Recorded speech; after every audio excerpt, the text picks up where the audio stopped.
Hey everyone, I hope you enjoyed your weekend. I just want to remind you guys how much I appreciate you guys still doing all the assignments even though you're at home. I know it can't be easy not seeing your friends and then also not having a set schedule or anything. Um, I know I struggle with that sometimes, but for the most part, you guys are still turning in assignments and teaching this trig stuff to yourself, which is amazing. So you should really be proud of yourself. So today's going to be day 2 of the notes. Still graphing sine and cosine, just problems that are a little bit more difficult. So just as a quick reminder, for sine and cosine, they both look like a wave. The only difference is, well, first of all, make sure you're always putting 4 marks on each side of the graph. And you put the height and the top and the bottom on the y-axis for the amplitude.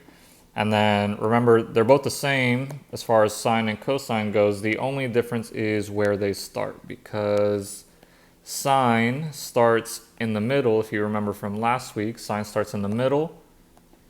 So it goes like this. It'll start in the middle there, and then it goes up, then back to the middle, then down to the negative, and then back to the middle where it started.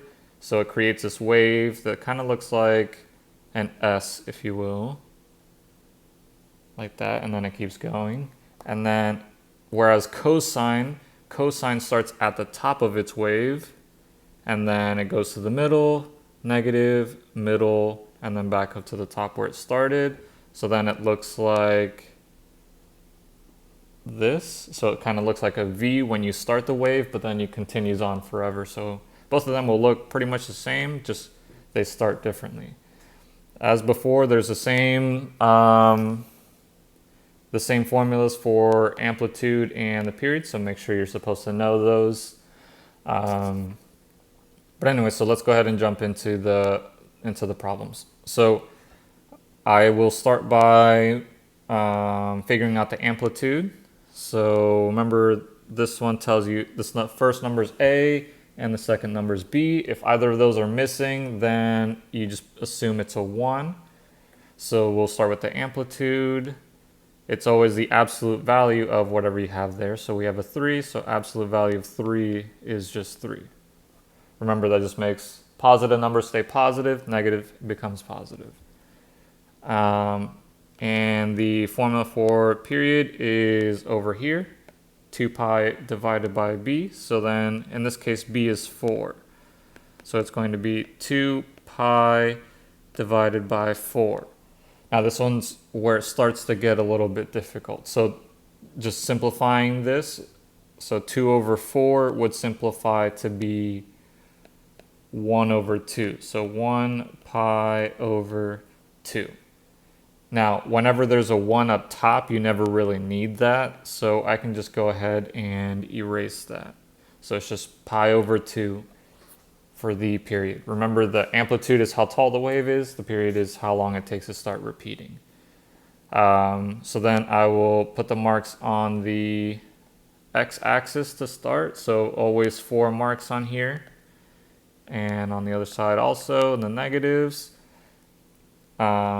Let's see, so the period is pi over 2, so that's what goes on the end. Pi over 2, going off of this, and negative pi over 2. Then we just need to mark the halfway point. So ask yourself, what's halfway between 0 and 1/2 pi, or pi over 2? So the halfway point between 0 and a half, well, half of a half is going to be a quarter. So that means that this is going to be pi over 4. And that's what's a little bit difficult for this one, is just figuring out what is that in between. Same thing, you just copy it over to the left side. So negative pi over 4. Once you do that, then you just start with the amplitude. So the amplitude goes up to positive 3 and will go down into the negative 3. All right, so then we just need to figure out, well, this one's cosine. So cosine should be starting at the top of the wave. Then it goes, for the next mark over, it goes to the middle. Then the next mark is to the negative, then back to middle, then back to the top. It creates this V shape. That's how you know you did cosine correctly. And then connect the dots. And there's the start of your wave. Now just continue the wave to the negative side. So then here, negative, middle, positive. And that will continue the wave into the negatives. You'll know you did that part right if you can just go smoothly to draw a wave up and down, nothing messed up. Okay, let me show you another example. That way you can see multiple of the same thing.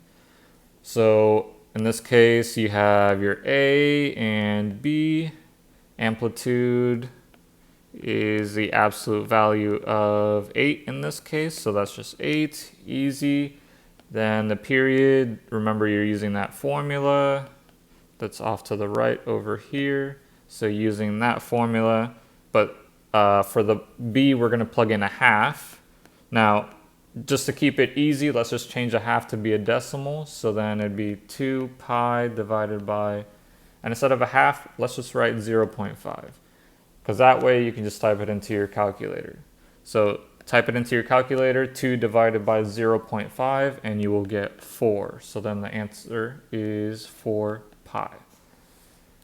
Okay, then you put the marks on the x-axis. So 1, 2, 3, 4, 1, 2, 3, 4, and the amplitude. So let's see, on the end is going to be 4 pi. It's always whatever the period is. Copy it over to the negatives, negative 4 pi.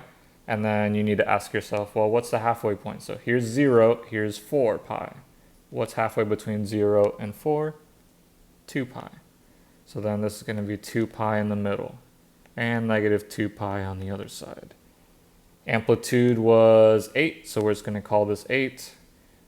Now, this would be a taller wave than the one that we just did. It's just that these are two separate graphs and we're kind of limited on space, so I just put a mark, call it 8, call it a day.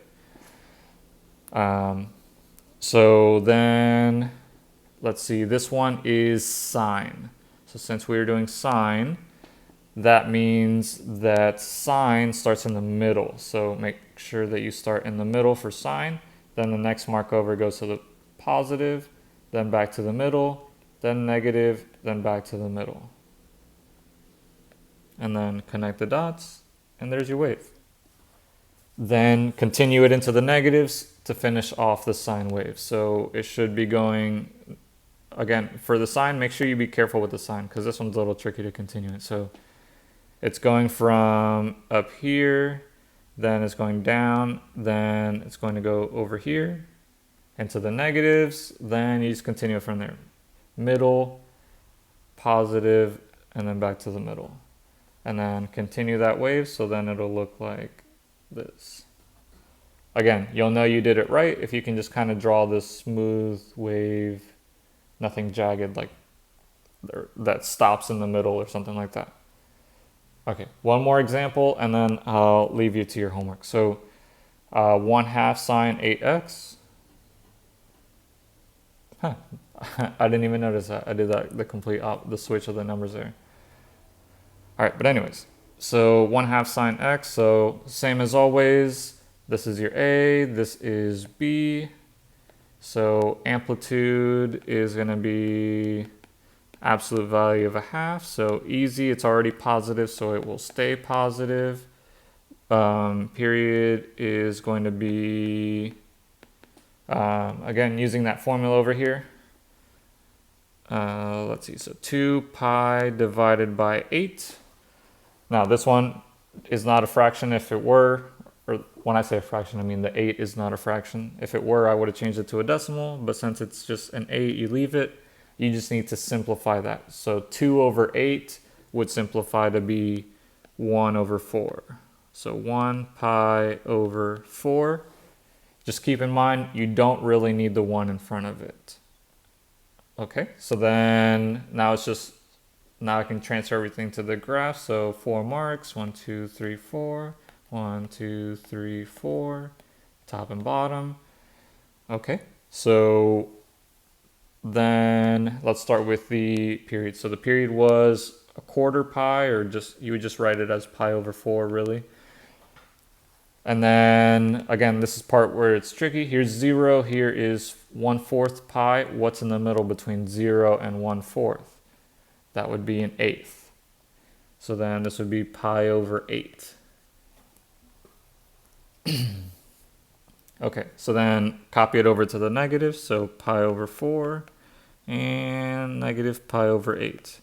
Yes, I know it looks like the denominators are getting larger, but if you remember from many years ago, if the bottom number is larger, that means that the fraction is actually smaller.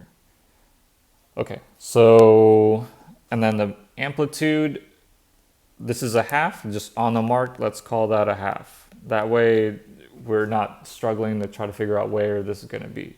You know, just put a mark, call that whatever the amplitude is. That keeps it easy. And then last thing is that this one is sine. So sine starts in the middle. Or if you remember from the last video, I told you can think of this in terms of zeros and ones. So sine would be, starts in the middle at 0. Then it goes up to the positive at 1. Then it goes back to the middle, so that'd be 0. And then it goes into the negatives. And then it goes back to 0 where it started. That's one complete cycle. Now this one, we're doing the amplitude is a half. So rather than a 1, you would do this as a half. Rather than a -1, you would do -1/2. But I just like to think of it in terms of ones and zeros sometimes, if that helps. But anyways, so sine goes middle, positive, middle, negative, middle. There's one complete wave. And then copy it into the, or not copy it, don't flip it over because that wouldn't work. You would have to continue the wave into the other side. So bottom, middle, top, middle, and that'll be one full wave this way.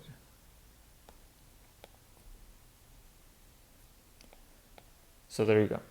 There is the sine wave. Remember, this keeps going to the left and to the right forever. We don't really talk about domain and range as much, but domain would be all real numbers because it goes to the left and the right forever. Range goes up to +1/2, down to -1/2. But we're not going to talk about those because we're not in the classroom. So here's your homework. 3 problems that you're going to graph, just like I graphed 3 problems. Just as a side note, I was scrolling through Instagram and I found this meme in the Explore tab, and I thought it kind of applied to our class, because I always have you guys either sending me a picture of the homework, or when we were in the classroom, you guys were taking pictures of the homework that I would put up on the board. And this reminded me of you guys. All right. Hope you guys have a good day.